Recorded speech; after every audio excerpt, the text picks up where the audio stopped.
Praise the lord. ఈ దినము కొరకు సిద్ధపరచబడిన దేవుని వాక్యము నహూము గ్రంథము 1వ అధ్యాయము 7వ వచనం. యెహోవా ఉత్తముడు, శ్రమదినమందు ఆయన ఆశ్రయదుర్గము, తన యందు నమ్మిక ఉంచు వారిని ఆయన ఎరుగును. ప్రభునందు ప్రియులారా, ముందుగా మీకు హృదయపూర్వక వందనములు తెలియజేస్తున్నాను. చిన్న ప్రవక్తలు అనబడినటువంటి వారిలో ఒకరిగా ఉన్నటువంటి నహూము ద్వారా దేవుడు మాట్లాడుతున్నాడు. నహూము అంటే అర్థము కనికరం. కనికరమూర్తి అని పిలువబడినటువంటి ప్రభువు ఆయన ఏమై ఉన్నాడో, ఎటువంటి వాడో తెలియజేస్తున్నాడు ప్రవక్త ద్వారా. ఆయన ఉత్తముడు అన్న పదం వాడుతున్నారు చూడండి. ఇక్కడ ద బెస్ట్ అనే మాట ఎవరికి పడితే వారికి వాడకూడదండి. దేవుడు ఉత్తముడు అన్న మాట గుర్తుపెట్టుకోండి. అంటే దేవుడికి ఎప్పటికీ కోపం రాదా అంటే వస్తుంది. ఎప్పుడు పగ సాధించేంత కోపం కాదండి. పిల్లలు ఆలోచించండి. కొంతమంది కోపపడితే తగలబడిపోతున్నట్లుగా కనపడుతూ ఉంటుంది. అగ్నిలాగా వాళ్ళ ఆగ్రహం కట్టలు తెంచుకుని వెళ్ళిపోతూ ఉంటుంది. మరి అటువంటి వారు ఉత్తములు కాలేరండి. దేవుని కోపము నిమిషమాత్రం ఉండును, అయితే ఆయన దయ ఆయుష్కాలం ఉంటుంది. ఇక్కడ ప్రవక్త ఏమంటున్నాడు? దేవుడు ఉత్తముడు, ఉత్తమ నాయకుడు, ఉత్తమ ప్రతినాయకుడు అని రకరకాల పదాలు మనం వింటూ ఉంటాం. అంటే ఉన్నవారందరిలోనూ ద బెస్ట్ అనేటువంటి పదాన్ని మనం జ్ఞాపకం చేసుకుందాం. దేవుడు ఉత్తముడు కాబట్టే ఆయన ఉత్తమ లక్షణాల్లో న్యాయం అనేది ఒకటండి. ఏది చేసినా కూడా ఆయన న్యాయ ప్రకారంగానే వెళతాడన్న సంగతి మర్చిపోవద్దు.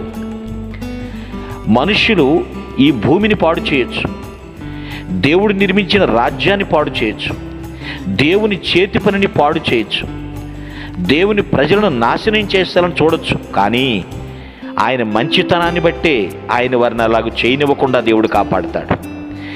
దేవుడు శిక్షించడం కానీ ప్రారంభిస్తే ప్రియులారా, ఒక్కరు కూడా భూమి మీద నిలబడలేరు కదా. సో ఎవరైతే తనను సొంత రక్షణగా అంగీకరించారో, ప్రభు యొక్క ప్రజలుగా పిలువబడుతున్నారో, వారిని సంరక్షించుటకు పూనుకోకుండా దౌర్జన్య పనులను శిక్షించకుండా దేవుడు ఉండలేడండి. తన ప్రజల మీదకి లేదా తన పిల్లల మీదకి ఎవరైనా దాడి చేస్తుంటే ఏ తండ్రినా చూస్తూ ఊరుకుంటాడా?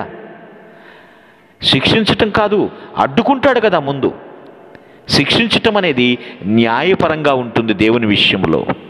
అందుకే దేవుడు ఉత్తముడు. ఆయన ఉత్తమ కార్యాలే చేస్తాడు ఎప్పుడు కూడా. నేను దేవుడు ఒకటి అని ఎవరైనా అంటే నమ్మొద్దండి. మనిషి ఎప్పుడు దేవుడు కాలేడు. దేవుడు మనుషులను రక్షించటానికి మనుష్య రూపములో వచ్చాడు తప్ప ఆయన దేవుడు, ఆయన ఉత్తముడే. ఇక్కడ అంత మాత్రమే చెప్పట్లేదు. శ్రమ దినమందు ఆయన ఆశ్రయదుర్గం. తన పిల్లలకి ఏ శ్రమ సంభవించినా ఆయన్ని ఆశ్రయిస్తే చాలు, శ్రమ ఎగిరిపోతుంది, ఆనందాన్ని అనుభవిస్తూ ఉంటారు. ఒకవేళ శ్రమల్లో ఉన్నప్పటికీ కూడా శ్రమలో తోడై ఉండి నడిపించే దేవుడుగా ఆయన ఉంటాడు. శ్రమ దినమును కృంగిపోవద్దని అభయమిస్తున్నాడు. ఆయన ఆశ్రయదుర్గంగా ఉంటాడు. ఆయన ఆశ్రయించవచ్చు, ఆయన శరణు వేడచ్చు. ఆయనే ఆదుకునేటువంటి దేవుడుగా ఉన్నాడు. ఉత్తముడే కదా, మరి ఆయన ఆదుకుంటాడు. శ్రమ ఒక్కొక్కరికి ఒక్కొక్క రీతిగా రావచ్చు, కానీ మనం దాన్ని గ్రహించాలి. ఎవరు గ్రహిస్తారు? వాక్యమును ఎరిగిన వారు శ్రమను గుర్తిస్తారు, గ్రహిస్తారు. సో ఆ శ్రమల్లో ఏం చేయాలో కూడా తెలుసుకుంటారు. వాక్య పఠనం మానరు, మోకాళ్ళ ప్రార్థన మానరు, దేవుని పిల్లలతో సహవాసం చేయటం మానరు. శ్రమలు చూసి సిగ్గుపడాలి తప్ప శ్రమను చూసి మనం భయపడకూడదు. వాస్తవంగా చెప్పాలంటే ప్రభు శ్రమలతో పోల్చుకుంటే మన శ్రమలు ఏపాటివి, ఎన్న తగినవి కావు అంటున్నాడు కదా. శ్రమ దినమున నువ్వు కృంగిపోవద్దు. ఆయన ఆశ్రయదుర్గముగా ఉన్నాడు. అంతేకాదు, ఎవరైతే ఆయన యందు నమ్మిక ఉంచుతారో ఆయన ఎరుగును. ఆయన మరచిపోడు, ఆయన గుర్తిస్తాడు. ఆయనకి తెలుసు ఎవరెవరు ఆయన్ని విశ్వసించారో. సగం క్రైస్తవ సంబంధం, సగం లోక సంబంధం కాదండి. పరిపూర్ణంగా ప్రభువుపై ఆనుకున్న వారెవరో, ప్రగాఢంగా ఆయన్ని హత్తుకున్న వారెవరో ప్రభువుకు తెలుసు. కాబట్టి ఆయన్ని విశ్వసించాను అని నువ్వు చెప్పు, సంతోషంగా చెప్పు, కలవరం వద్దు. ఆయన ఎరుగును, నా గొర్రెలు నా స్వరము వినును అన్నాడే. నా గొర్రెలు నన్ను ఎరుగును. కాపరిని ఎరుగుతాయండి, తెలుసుకుని ఉంటాయి. మార్గం మనకు తెలుసుంటుంది. ఈ స్థితిలో, ఇలాంటి పరిస్థితిలో ఎలా అడుగు వేయాలో మనకి దేవుడు జ్ఞానమిస్తాడు, నేర్పిస్తాడు. కాబట్టి ఉత్తముడైనటువంటి దేవుణ్ణి ఆశ్రయిద్దాం. ఆయన యొక్క ఇచ్చేటువంటి ఆనందాన్ని స్వంతము చేసుకుందుముగాక. మీ కొరకు ప్రార్థించుటకు మేమెల్లప్పుడూ సిద్ధం. Praise the lord. ప్రభు నామమున మీ అందరికీ వందనములు.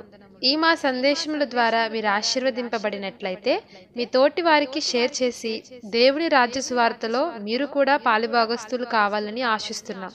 మొదటిసారిగా ఈ ఛానల్ను చూస్తున్నట్లయితే మా ఛానల్ను సబ్స్క్రైబ్ చేయండి. వీడియోలు నోటిఫికేషన్ రూపంలో పొందుటకు బెల్ బటన్ని ప్రెస్ చేయండి. God bless you.